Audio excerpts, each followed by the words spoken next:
യോ എന്റെ പൊന്ന് ഫോർമാനെ, സകല പണിയും കഴിഞ്ഞിട്ടുള്ള വണ്ടിയാ. ചെല്ലേ ചെല്ലേ. ഞാൻ പണിഞ്ഞിട്ട് വഴി കിടന്നിട്ടില്ലല്ലോ.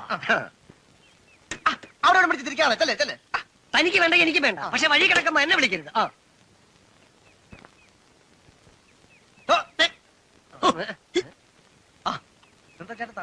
വരുന്ന വഴിക്ക് നമ്മുടെ ഉത്സവ കമ്മിറ്റി പ്രസിഡന്റ് കൈമലിനെ വഴി വെച്ച് കണ്ട് കുറച്ചു നേരം സംസാരിച്ച് നിന്നുപോയി. കൊടിയേറ്റല്ലയോ? ഹലോ, ഞാനിതാ പുറപ്പെട്ടു കഴിഞ്ഞു. സത്യൻ, മിസ് കുമാരി, നസീർ, വിജയശ്രീ എല്ലാരും എത്തിയോ? ഡയറക്ടർ വന്നില്ലേ? അയാളെ കട്ട് ചെയ്തേളാ. ഇയാൾ മറിയുന്നേ. ബാക്കി ഞാൻ വന്നിട്ട് സംസാരിക്കാം. ഡ്രൈവർ വണ്ടി സ്റ്റാർട്ട്.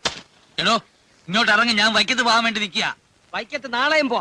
മദ്രാസ് എല്ലാരും കാത്തു നിൽക്കുക. ലക്ഷങ്ങൾ മുടക്കിയിട്ടുള്ള കളിയാ ഒരു പ്രൊഡ്യൂസറിനത്. ഡ്രൈവർ വണ്ടി സ്റ്റാർട്ട്. എടോ ഇങ്ങോട്ട് ഇറങ്ങാൻ. ഞാൻ എന്റെ കൊച്ചുങ്ങളെ കണ്ടിട്ട് പോയി തന്റെ സിനിമ എടുത്തോട്ടെ. Hello police station. ഇവിടെ വാഹനങ്ങൾ തടഞ്ഞു വെക്കുകയാണ്. അല്ലല്ല, ബന്ധമൊന്നുമല്ല, വെറുതെ അക്രമം. മാന്യന്മാരുടെ നേർക്ക് എന്തു ആകാമല്ലോ. അല്ലല്ല, ഉടനെ റിലീസ് ഒന്നുമില്ല. ഒരു സിനിമയായ കഥ വേണം, തിരക്കഥ വേണം, നടന്മാര് വേണം. ഒരു സംയുക്ത സാംക്രമിക ആക്രമണമാണല്ലോ സിനിമ. ചേട്ടോ ബൈക്കത്തെത്തി. എത്തിയോ?